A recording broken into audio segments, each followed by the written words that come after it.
गढ़वाल भवन चंडीगढ़ उत्तराखंड राज्य के पर्वतीय क्षेत्र में संविधान की 5वीं अनुसूची को लागू करने की मांग को लेकर उत्तराखंड एकता मंच की एक बैठक आज गढ़वाल परिसर चंडीगढ़ सेक्टर 29 में आयोजित की गई। इस बैठक का आयोजन ईड़ाकोट भ्राती संगठन द्वारा किया गया। इस बैठक का संचालन उत्तराखंड एकता मंच के कोऑर्डिनेटर अनुबिष्ट निशांत रौथाण सलाहकार सुनील जोशी द्वारा किया गया। इस बैठक में कई महानुभावों तथा कई संस्थाओं के सदस्यों तथा बुद्धिजीवियों लोगों ने भाग लिया। आइए सुनते हैं बुद्धिजीवी लोगों ने इस बारे में क्या कहा। बाहर के लोग आते हैं, हमें बोलते हैं यहाँ से नहीं जाओगे, वहां से नहीं जाओगे, हम ऐसे ही रहते हैं, ऐसे ही रहेंगे, कर लो जो करना करो। जो रक्षा कर रहे हो उत्तराखंड की, उनको मजबूत करने के लिए हमें आंदोलन खड़ा करना पड़ेगा। और हमें जो गर्व और जो सम्मान और जो मान आज तक मिला है वो उस धरती की वजह से मिला है। और उस धरती का अगर हमने कर चुकाए, दुनिया से चले गए, तो हमें जवाब देना पड़ेगा। हमारे एक कुश्ती हमसे पूछेगी कि जब उत्तराखंड लूट रहा था, हमारी माताओं बहनों की इज्जत लूटी जा रही थी, जब किरण नेगी का जो रेप हुआ, उस किरण नेगी के प्राइवेट पार्ट में बोतल फोड़ के डाली गई, उसको न्याय नहीं मिला। और दूसरा केस क्या हुआ है? अंकिता भंडारी। कौन है अंकिता भंडारी? और वो लड़की पहाड़ से नीचे क्यों आई? अगर वो ट्राइब की बच्ची होती तो ये एसटी केस आज की डेट में इंटरनेशनल उस पर चलता। आपने सुना कभी ट्राइब की लड़की के साथ रेप होता है? नहीं होता रेप। शिमला में भी एक जनरल कैटेगरी की लड़की के साथ 18 साल के माइनर लड़की के साथ केस हुआ था। देखो, हिमाचल की गवर्नमेंट से 2 दिन के अंदर उन्होंने इन्वेस्टिगेट करा, गिरफ्तारी करी, कमेटी बिठाई। शिमला के हाईकोर्ट ने निर्देश दिए कि फटाफट एक कमेटी गठित करो और इनको सुनवाई करो। 3 साल के अंदर उनको, जिस व्यक्ति ने किया था उसको उम्र कैद की सजा डाल दी। और वो कौन है जो कर रहा है? वो भी तो पॉलिटिशियन का बेटा है ना। और वो जो जिसका रिजॉर्ट है वो भी तो पॉलिटिशियन है ना। हम ये कह रहे हैं कि पहले हमें जल जमीन जल का तो लूट होता ही था, जमीन का भी लूट होता था, जंगल का भी लूट होता था। अब तो जन आ गया। जो धन से संपन्न है वो तो बच भी जाएंगे थोड़े। कि जो जिनके साथ भेदभाव हुआ है ना निशान भाई, भेदभाव हुआ है तो उनको एससी का दर्जा दिया जाएगा। दूसरा, जो भौगोलिक और आर्थिक और सामाजिक रूप से पिछड़े हैं उनको एसटी का दर्जा दिया जाएगा। इन दोनों कैटेगरी को मूल निवास चाहिए। तो अब अगर आप लोगों को मूल निवास जो मांग भी रहे ना अभी, तो मैं वापस आपसे कहता हूं मूल निवास ही मांगिए। लेकिन हमें 5th शेड्यूल वाला या लाहौल स्पीति वाला मूल निवास चाहिए। हमें लाहौल स्पीति वाला मूल निवास चाहिए। लाहौल स्पीति वाला 2 रुपए किलो गेहूं और 3 रुपए किलो मनरेगा की स्कीम से चावल बांटा जा रहा है। उस चावल को खा के आपका पेट फूल जाएगा। इस प्रकार का चावल है वो। और जब लोगों को बोला जा रहा है कि जेठमा तू के लिए नहीं करनी चाहिए, जब वो बड़ी हम 300 रुपए मिल रहे के लिए घोड़ा में 1 साल लपट रहे हैं। अरे तो हमें ये सीखना पड़ेगा मनरेगा स्कीम क्यों दी जा रही है। इसलिए दी जा रही है कि हम हमारे स्वाभिमान को खत्म किया जा रहा है कि खाओ और चुप रहो। सारे नियम उत्तराखंड में लागू किए जाते हैं। यूसीसी, लोकायुक्त, फलाना ढिमका ढसका सब उत्तराखंड में लागू करो, क्योंकि यहाँ पे वो लोग रहते हैं जिन्हें अपने पक्ष में एक रत्ती भर बोलने का हिम्मत नहीं है। और लोग बोलते हैं हम कौन है, हम बलशाली वो चाहते हैं। तो कौन सा बल हमने दिखाया अभी तक पिछले 50 साल में उत्तराखंड के लिए? इसीलिए मैं आपसे निवेदन करके आया हूँ, हाथ जोड़ के आया हूँ कि आप लोगों को सतर्क होना पड़ेगा। ये जो पार्टी वाले लोग हैं ना, ये आपके दिमाग पे और सर पे बैठ के आपके ऐसा काम करते हैं कि आप लोग इससे बाहर ही नहीं निकल पाते। हम इसी में तो घिरे हुए हैं। उत्तराखंड में चले जाओ, अरे क्रांति दल तो जीतेगी नहीं, ये फलानी दल जीतेगी नहीं क्षेत्रीय पार्टी, तो क्या करना? इस बीजेपी को नहीं जीतने दूंगा, मैं कांग्रेस को वोट दूंगा। कांग्रेस वाला पक्ष लगाएगा इस सारे कांग्रेस को नहीं जीतने दूंगा, मैं वैसे क्षेत्रीय पार्टी यूकेडी का हूं, मैं डालूंगा बीजेपी को वोट, इस कांग्रेस को हराने के लिए। ये स्थिति हो रही है हमारी उत्तराखंड में। और अभी जरा चाय पी लो किसी के साथ वहां बैठ के, ये कांग्रेस बीजेपी ने हमारा बेड़ा गर्क कर दिया और वोट हम डालते ही नहीं। कोई क्या मजबूरी है हमारी?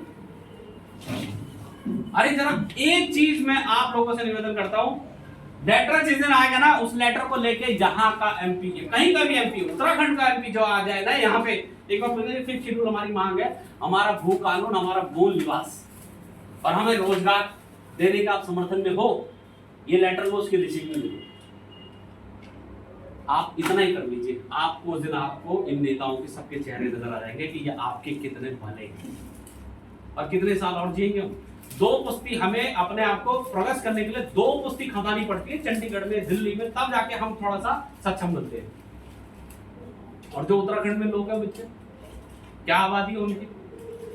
उत्तराखंड का दोबारा रिपीट कर दो सर, उत्तराखंड की जिस भूमि में हम बोलते हैं ना, कहाँ के हो, गर्व से कहते हैं हम उत्तराखंडी है, हमारी संस्कृति है, उस धरती का कर्म कर क्या कहते कर चुकाए हुए अगर मैं इस धरती से निकल गया तो फिर मैं अपने आप को कहीं जवाब नहीं दे पाऊंगा, मैं अपने बच्चों को नहीं जवाब दे पाऊंगा। तो मैंने आपको ये 2 पॉइंट, 5वीं अनुसूची और 5th शेड्यूल बड़ा इंपॉर्टेंट है। इसको आप YouTube पे जाइए, सारी जगह सर्च करिए। जो भी आपसे पॉलिटिकल डिस्कशन करता है तुरंत पूछिए क्या आप 5वीं अनुसूची के फेवर में हैं? 100% भू कानून मिलता है, मूल निवास मिलता है, 7.5% सेंटर में उतना आरक्षण, आप इसके पक्ष में हैं? बस इतना ही उन्होंने शायद जितने भी लोग पंडाल में बैठे हुए हैं, हमने उत्तराखंड के लिए दिल्ली के लाल किले के मैदान में 1994 2 अक्टूबर को 30 लाख लोगों की रैली की और उत्तराखंड बना 7 साल के बाद। यदि आज इन्होंने कोई मूवमेंट शुरू कर रखी है, ये सबका कर्तव्य है। आने वाली पीढ़ियों को समझाना हमें, आने वाली पीढ़ियां हमारी कंप्यूटर में मस्त हैं, लेकिन जितने लोग 20 साल जो हमारे अभी लोग बैठे हुए हैं, इनकी मैक्सिमम एज 20 साल 25 साल होगी। इन्हीं को एक 5th शेड्यूल यदि लागू कर पाएंगे तो यही कर पाएंगे। इसके लिए मेरा यह है कि जितने भी हमारे ब्यूरोक्रेट्स हैं पहाड़ के, और अच्छे वकील, अच्छे सोशल वर्कर, ये मूवमेंट यहाँ भी चलानी पड़ेगी, पहाड़ में भी चलानी पड़ेगी। पहाड़ के अंदर जिस एरिया का, जैसे मेरी बेल्ट है, अल्मोड़ा है, मैं अल्मोड़े से हूँ, कुमाऊं से हूँ। यदि हमारा जागेश्वर कंस्टिट्यूंसी है या अल्मोड़ा बारामंडल है, बागेश्वर है, हर एरिया के अंदर एक अपनी टीम खड़ी करनी पड़ेगी। नई टीमें, कोई बीजेपी वाला, कोई कांग्रेसी, कोई और पार्टी का, वो अपने ही पत्ते घुमाएगा। नई टीम, नई सोच। तो मेरी ये आप लोगों से उम्मीद भी है, मैं ऐसा मेरा मानना है कि आने वाले जो चुनाव हो रहे हैं, हम 2029 से मेरा टारगेट रहेगा, या हम लोगों का टारगेट रहना चाहिए, उत्तराखंड के लोगों का टारगेट रहना चाहिए कि 2029 से हम लोग शेड्यूल को उत्तराखंड में लागू करें। बहुत बहुत धन्यवाद। और जब कभी आप लोग दोबारा मौका देगा तो एक हम पे विशाल जलसा आप लोग करें, ताकि वह एकजुट जो हमारा ग्रुप है उत्तराखंड एकता मंच तो अपनी बात रख, वह टाइम पर हम आप लोग थे हिमाचल भू कानून भी समझौला, जो लोग की मांग कर दी कि हिमाचल जैसा भू कानून उत्तराखंड में हो, हमारे पास उसके भी उत्तर हैं कि हिमाचल जैसा भू कानून उत्तराखंड में क्यों नहीं होना चाहिए, क्यों नहीं होना चाहिए, उसका भी हम आपको विश्लेषण करके और चर्चा के दौरान हम बता सकते हैं। लेकिन प्रमुख मांग जो हमारी है वो है 5th शेड्यूल। अगर ये 5th शेड्यूल हमको मिलता है, जो हमारा अधिकार था, जो हमसे छीना गया है, ये मिलता है, तो हमारी सारी समस्याएं, चाहे वो परिसीमन की हो, चाहे वो हमारे भू कानून की हो, चाहे वो हमारे किसी भी अन्य अधिकार की हो, जल जंगल जमीन की हो, वो सब हमें इस 5th शेड्यूल के अंतर्गत स्वतः ही मिल जाएंगे। जैसा कि बड़ा स्पष्ट किया है कि शेड्यूल डिस्ट्रिक्ट एक्ट 1874 जो कि 1931 से लागू हुआ है, उसके अंतर्गत हमें अधिकार प्राप्त थे, जो 1974 में हमसे छीन लिए गए। तो इसी बात को दोहराते हुए और मैं आप सबका बहुत धन्यवाद करूंगा, और विशेषकर हमारे जो साथी अनूप जी हैं, अनुधान जी हैं, जो इस पे बहुत मेहनत कर रहे हैं, और ये इन्हीं की प्रेरणा से है। मेरी आयु लगभग 70 वर्ष है। मैंने 70 वर्ष में ये पिछले, जब मैं इन लोगों के संपर्क में आया, तभी जाकर के मुझे भी इस चीज़ का पता लगा कि ऐसा भी कोई अधिकार हमारे पास था जो कि हमसे छीना गया, अन्यथा मुझे भी नहीं पता। और इसके लिए मैं आपका धन्यवाद करूँगा, और विशेषकर इस टीम का जो इतना अपना समय दे रहे हैं, अपना धन भी खर्च कर रहे हैं। इन्होंने आज तक किसी से एक नया पैसा नहीं मांगा है, इसी तरीके का आर्थिक सहयोग इन्होंने नहीं लिया, अपना समय भी दे रहे हैं, अपना धन भी दे रहे हैं, तन मन धन जिसको कहते हैं वो ये लोग दे रहे हैं। मैं इनका हेड्स ऑफ से आभार व्यक्त करता हूँ। कोई बात नहीं, ये पहला प्रयास नहीं है, दूसरा प्रयास है हमारा। अनूप भाई एक बार पहले भी आए थे, और ये बुलाने का मेरा औचित्य यही था कि इनकी कॉल पर मैं बागेश्वर पहुंचा था। हल्द्वानी में भी इनका बहुत गांव-गांव, गली-गली इन लोगों ने किया काम और बागेश्वर की गलियों में भी इनके पोस्टर काफ़ी लगे हुए थे। तो वहाँ भी मुझे इनके साथ 3 दिन रहने का अवसर मिला और मैं सच कहता हूँ, झूठ बोलने की तो आवश्यकता भी क्या है। ऐसे ऊर्जावान जो युवक हैं, इन लोगों की बदौलत ही एक जो जीवनाचे मन में 70 वर्ष तो ये अभी 10 साल कम हो गया, मेरा अभी 10 साल कम हो गए। तो ये हम लोग 10 साल पीछे चले गए अपने आप को, इतना ऊर्जावान हम समझ रहे हैं इन लोगों के साथ रहे। कोई इन लोगों को कोई किसी किस्म का वो लालच नहीं है, पर यह है कि एक जैसे कर्ज वाली बात की इन्होंने कि एक कर्ज है, चलो मातृभूमि का कर्ज है और ये भावनात्मक इस संदेश के साथ मैं इनका एक बार फिर से आभार व्यक्त करता हूँ और विशेष आभार आप सभी लोगों का, हमारे कैप्टन साहब का, ये जो हमारे पत्रकार बंधु टीपीसी चैनल के लोग हैं और बल्टाना से मेरे ख्याल है डेरा बसे से भी 10 किलोमीटर दूर से मेरा दरबार सिंह नेगी जी आए हुए, बाकी नेगी जी हुए, तनियाल जी हुए, एक और बंधु के लोग हैं और 5 संगठनों में ये बात आपकी पहुँचेगी। और ये जो हमारा मीडिया, ये जो इनके भी काफ़ी चलते हैं वीडियो जंक्शन जो भी है, मीडिया जंक्शन, इन लोगों का भी आभार है। शायद ही आप लोगों से थोड़ा बाइक वगैरह मिलेंगे। तो बस इन्हीं शब्दों के साथ आपका बहुत बहुत धन्यवाद। जय। 5वीं अनुसूची मांग को लेकर उत्तराखंड एकता मंच तथा अन्य सदस्यों ने इस बारे में क्या कहा, आइए सुनते हैं मीडिया जंक्शन 21 में सुरेंद्र नेगी और विक्रांत के साथ। आज की जो मीटिंग थी वो एक संगठन है इंडिया कोड, जिसके प्रधान हमारे आदरणीय राम प्रसाद जी है। इस मीटिंग का एक सिंपल ऑब्जेक्टिव ये था, इस मीटिंग का उद्देश्य ये है जो आज हम लोगों ने मिलकर करी है कि जो भारत के संविधान की जो 5वीं अनुसूची है, जो 5th शेड्यूल, ये उत्तराखंड के प्रकृति रूप में जो पहाड़ है उस पर लागू की जाए। ये बिल्कुल वैसे ही मांग है जैसे सोनम वांगचुक 6th शेड्यूल लेह लद्दाख में मांग रहे हैं, हम उत्तराखंड वाले 5वीं अनुसूची उत्तराखंड के पहाड़ों में मांग रहे हैं। इसका उद्देश्य ये था। तो ये जन जागरण का अभियान का एक दौर चल रहा है। ये कहाँ से आयोजित किया गया, अब इससे पहले शुरुआत कहाँ हुई इसकी? देखिए जी, उत्तराखंड एकता मंच जो संगठन है वो 10 साल पहले बना और उसके अंदर बहुत सारे आंदोलन, दिल्ली में रामला मैदान में 1 लाख लोगों को इकट्ठा किया। अभी रिसेंटली 1.5 साल पहले हम लोगों ने रिसर्च करना स्टार्ट किया। अभी हमने लास्ट ईयर दिल्ली में 43 मीटिंगें करी, चंडीगढ़ में करी, उत्तराखंड में एक बहुत बड़ी मीटिंग करी, बागेश्वर में जाके संकल्प लिया। ये एक दौर अभी चल ही रहा है। तो हम लोगों का टारगेट है कि कम से कम 500 मीटिंगों के दौर के माध्यम से उत्तराखंडियों को ये जागृत किया जाएगा कि भू कानून लाहौल स्पीति वाला चाहिए, मूल निवास 1950 5वीं अनुसूची वाला चाहिए। हिमाचल के पास जो भू कानून लगा 1972 में, वही भू कानून 2000 में अगर उत्तराखंड में लगता तो थोड़ा सा रियायत हम लेते। पर अब जो उत्तराखंड का एक प्रोटेक्शन के रूप में अगर कुछ हो सकता है तो 5th schedule tribe strategy Uttarakhand के पहाड़ों पर लगे, यही एक लास्ट सोल्यूशन है। जैसे सब लोग जानते हैं, उत्तराखंड का जो पर्वतीय क्षेत्र है उससे 90% जंगल है। ठीक है, ये भारत सरकार के, उत्तराखंड की सरकार की 90% ज़मीन सरकार हमसे छीन ले, कहे कि इसमें कोई काम नहीं होगा, तो क्या 10% ज़मीन में चंडीगढ़ सर्वाइव कर सकता? नहीं कर सकता। तो जब उत्तराखंड से 90% हिस्सा जंगल का, ज़मीन का हमसे छीन ही ले गया, उस पर हमारा अधिकार ही नहीं है, तो 10% ज़मीन से कैसे आप सर्वाइव कर सकते हो? तो जब सर्वाइव का सवाल आया, लोगों को ऐसा लगा कि अगले दिन का खाना उनके पास नहीं था, तो उनकी मजबूरी है, ज़मीन तो बेचनी ही थी, तो उन्होंने ज़मीन बेची और अब बाहर के लोग खरीद रहे हैं।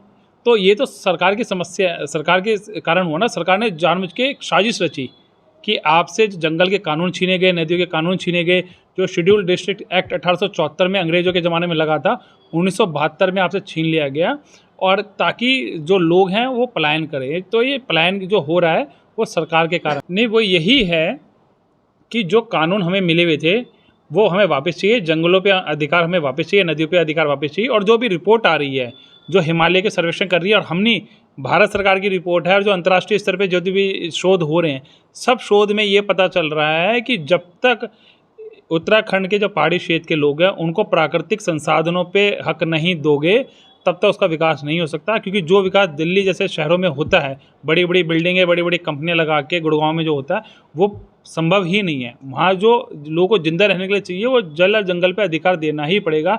ये हम नहीं कह रहे, ये भारत सरकार की रिपोर्टें कह रही हैं, अंतर्राष्ट्रीय स्तर की जो रिपोर्टें हैं वो ये ही कंक्लूजन दे रही हैं।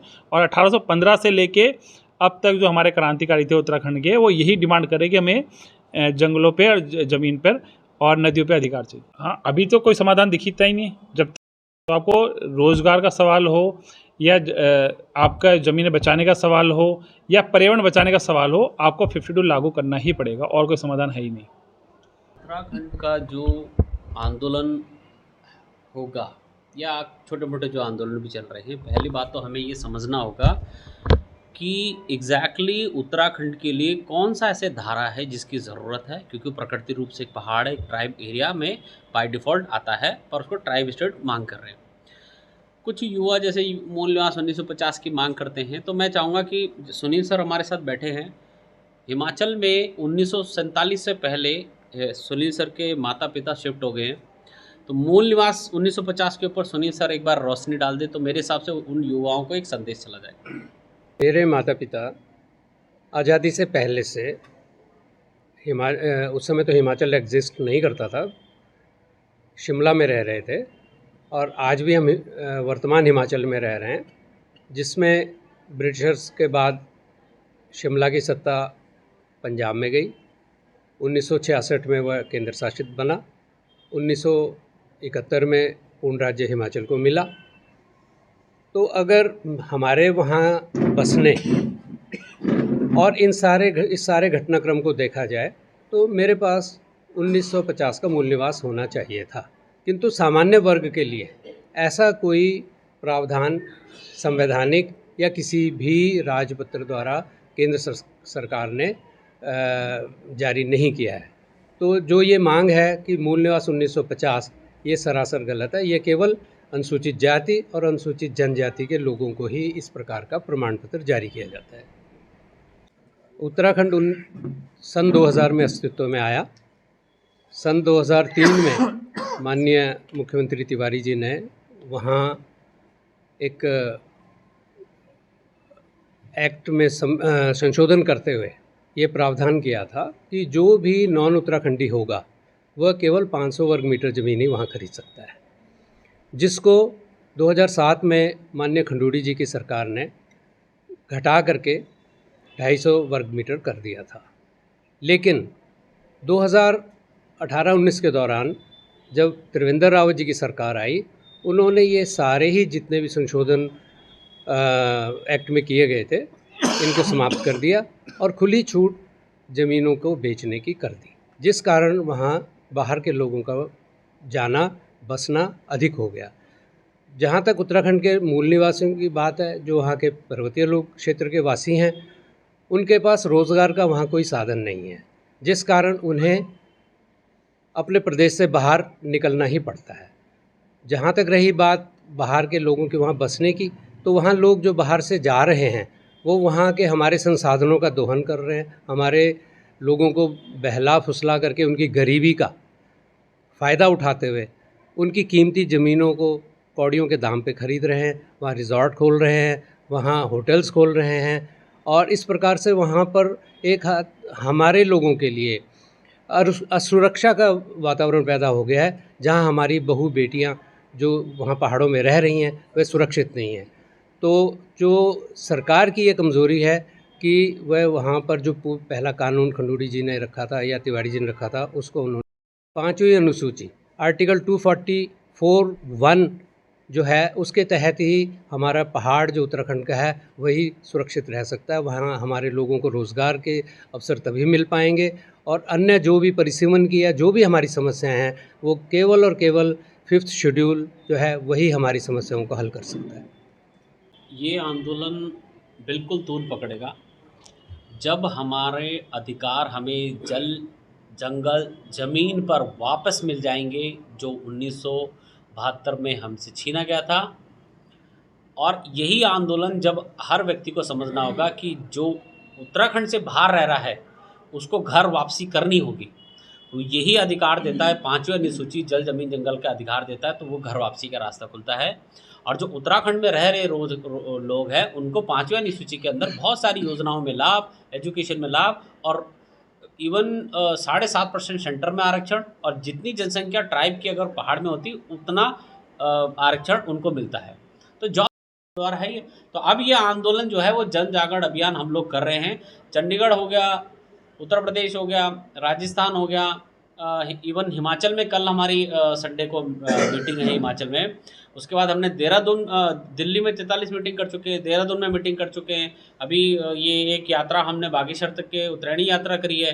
अब और भी यात्राएं चलेंगी। तो मेरे हिसाब से जन जागरण अभियान में लोगों को पता चल जाएगा कि 100% वाला भू कानून, पांचवी अनुसूची और मूल निवास 1950 ट्राइब अगर किसी को मिलता है, ट्राइबल को मिलता है, तो मूल निवास 1950 भी हमें पांचवी अनुसूची से मिलेगा और 100% भू कानून में पांचवी अनुसूची से मिलेगा। हमारा मुख्य कारण आप इस बात को समझिए कि लेह लद्दाख में सोनम वांगचुक इस टाइम पे 6 शेड्यूल की मांग कर रहे हैं, और वो इसलिए मांग कर रहे हैं कि जब आप एक पहाड़ी क्षेत्र को, एक ट्राइब इलाके को एक प्रोटेक्शन की लेयर से हटा देते हैं तो उसका हर चीज़ से अतिक्रमण होना स्टार्ट हो जाता है, चाहे संस्कृति का, चाहे ज़मीन का, चाहे भाषा का, किसी भी प्रकार का है।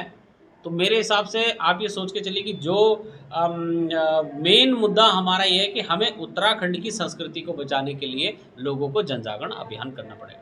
तो इसी एक रास्ता होता है, एक अपनी वो आंदोलन ऐसा होगा जी कि बैठा जाएगा, अपना अनशन करेंगे। असहयोग वाली तो हमारे पास कोई पावर है नहीं। बाकी आंदोलन में यही होता है कि निवेदन करेंगे, डिस्ट्रिक्ट हेडक्वार्टर में जाएंगे, उन लोगों को अपने ज्ञापन करेंगे, ज्ञापित करेंगे, जो भी यहाँ की जन भावनाएं हैं कि उनको आगे पेश करेंगे। अब तो ये समझ लीजिए कि अभी हमने जो एक साल रिसर्च करके निकाला है कि पांचवी अनुसूची 1972 तक पहाड़ में थी, 6% आरक्षण 1995 में हमसे छीना गया, और यही जो अभियान, जो हमारे जो मूल अधिकार थे उनको मांग के लिए हम जन जागरण अभियान अभी एक बहुत बड़ा संगठन है, चाहे डिजिटल माध्यम के थ्रू, चाहे मीटिंगों के माध्यम के थ्रू, चाहे रैलियों के माध्यम के थ्रू, चाहे एक बहुत बड़ी रैली जिसमें 2 लाख 2.5 लाख लोग चाहे देहरादून में भरे, चाहे उत्तराखंड में भरे, कहीं पे भी ये इस प्रकार की रैली का हम लोग आयोजन करेंगे सरकार को ज्ञापन देने के बाद। हम तो यही मैसेज देना चाहते हैं उत्तराखंड वासियों को कि हमें ये समझना होगा कि जो भी नेता आपके दर पे आता है वोट मांगने के लिए, आप सिंपल सुनसे करिए कि क्या जल जमीन जंगल पर हमारा अधिकार वाला मुद्दा, पांचवी अनुसूची 5th शेड्यूल आपके मैनिफेस्टो में है कि नहीं है। अगर नहीं है तो उत्तराखंड की जनता सचेत हो जाए और ये पांचवी अनुसूची की मांग को जन जागरण में फैलाइए। क्लियरली कहा है कि उत्तराखंड एकता मंच कभी भी राजनीतिक मंच का रूप नहीं लेगा, क्योंकि हम ये समझते हैं कि जो राजनीति होती है वो समाज की, हमारे बीस जी कहते थे, समाज की दासी होती है। जो राजनीति पार्टियां या राजनीति होती है समाज की दासी होती है, समाज सर्वसम्मुख होता है। तो हम समाज का रूप है, तो राजनीति पार्टियों को अगर सेवा करनी है तो समाज की सेवा करनी है। तो हमारा कोई उद्देश्य नहीं है पार्टियों में जाके अपना फेस चमकाने का। मैं एक सामान्य नागरिक के तौर पे ये कहना चाहूँगा कि कोई बहुत ज़रूरतमंद है, बहुत नीडी है, उसको सरकार फ्री राशन भी दे, उसको फ्री बिजली भी दे, फ्री पानी भी दे। लेकिन जो संपन्न लोग हैं, जो भुगतान कर सकते हैं, उनको कोई भी न राशन, न बिजली, न पानी, कुछ भी मुफ्त में नहीं दिया जाना चाहिए। जहाँ तक उत्तराखंड की बात है, ये तो ऐसे पूरे देश में है, इस तरीके से राजनीतिक लोगों ने अपना एजेंडा चला रखा है। लेकिन मैं एक ईमानदार नागरिक होने के नाते बात कहना चाहूँगा कि उत्तराखंड के लोग बहुत ही ईमानदार हैं और वो कभी भी किसी चीज़ को मुफ्त में नहीं, वो अपनी मेहनत की कमाई से ही सब कुछ अर्जित करते हैं और अपनी मेहनत की कमाई से ही जो है अपने जीवन यापन पे उसको खर्च करते हैं। जहाँ तक हमारे इस संगठन की बात है, तो हमारा संगठन सरकार से कोई भी अनुचित चीज़ नहीं मांग रहा है।